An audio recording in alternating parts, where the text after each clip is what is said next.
There are many breeds of chickens, and obviously people will pick favorites as time proceeds, but in this video I gathered the top 10 most popular chickens I think personally.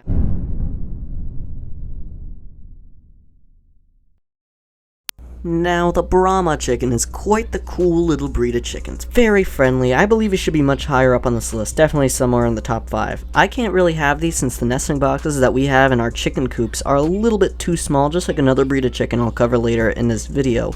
Although I will say, these chickens were originally meant for meat a little while ago, and then they've been bred to turn to egg layers now, so they're pretty cool little breeds of chickens. I 100% recommend them. They're more to an intermediate level, but they're still pretty cool little chickens.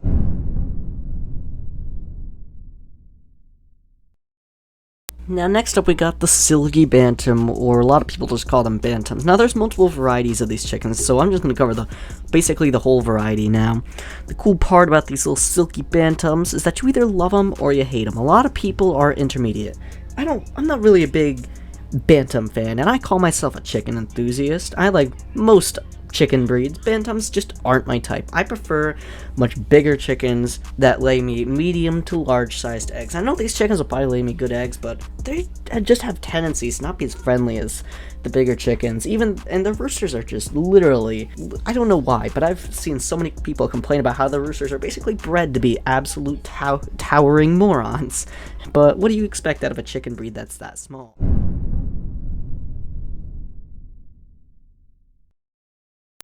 Now next up we got the black copper Maran. Now these black copper Marans are typically known to be pretty friendly chickens. They're pretty underrated, although I will say number 8 is a fair spot for their pricing. This can go anywhere from like $9 for the rooster, $11 for the hen, all the way up to probably maybe even some people are marking them up like crazy, up to maybe $60, $70, possibly even $80, depending on how rare these chickens are to your area. Now keep in mind, these chickens' price obviously varies, but yeah, they are pretty much worth the price. They lay probably some of the most unique eggs you could possibly ever see. You won't see these color of eggs literally ever again.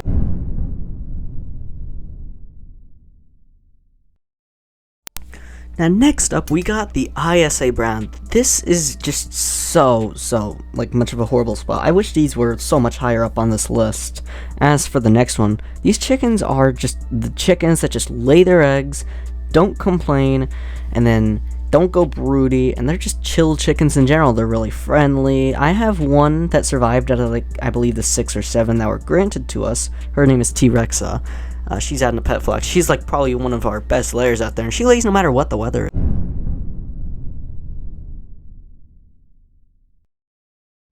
Now next up we have the black Australorp chicken. These are just so great chickens. They're basically the defense for the flock against hawks. Even if you have a little bit of an owl figure, they'll help out a little bit with the defense because they're about the same size as a crow. Now here's a little bit of a setback with this chicken, which is why some people hold back on getting them, is their size. Just because they're bred to be about the size of the crow doesn't mean that it comes with some incapabilities, like getting into nesting boxes, which is why I don't have some.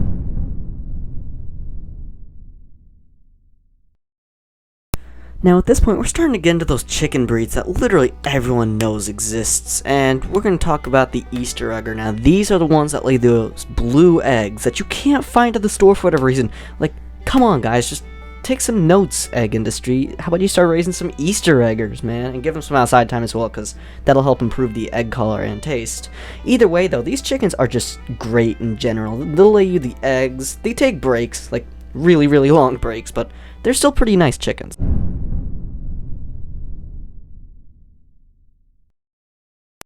Now, if you're just getting into the chicken community, or you're just starting to raise some chickens, be ready to hear Buff Orpington, specifically a lot on my channel and fellow channels, because, man, we love our Buff Orpingtons. Specifically my chicken Lovey, who I literally, when she died, dedicated a whole 10-minute documentary onto her. Like, that was crazy. Either way, Buff Orpingtons are, like, the friendliest chicken, and, like, they're, like, my number one recommendation for starters, which is why they're very popular. They're pretty cool, so get them if you can.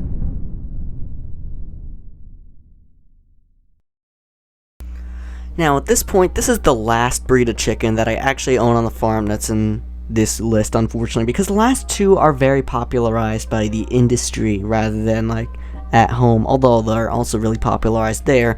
Barred rocks are the black and white striped ones, and they can be really, really big idiots sometimes, but they're very, very friendly, and just like the silver Wyandottes, they seem to be the target for every single predator attack, yeah.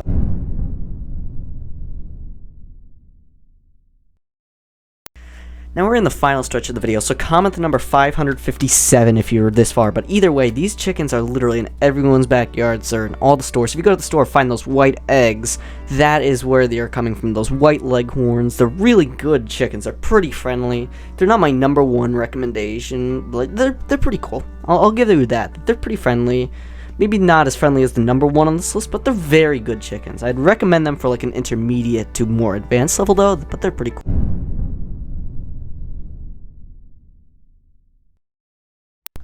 Welp, we're here, the number one spot, the Rhode Island Red. You 100% know exactly what I'm talking about. Even if you're not a crazy chicken person, even if you have zero background, those eggs you buy from the store are almost always laid by the Rhode Island Reds. If they're those brown eggs, you know exactly what eggs I'm talking about. These chickens are just the extreme definition of chickens. Like, some people, when they think of chickens, this is the first or even second breed they think of.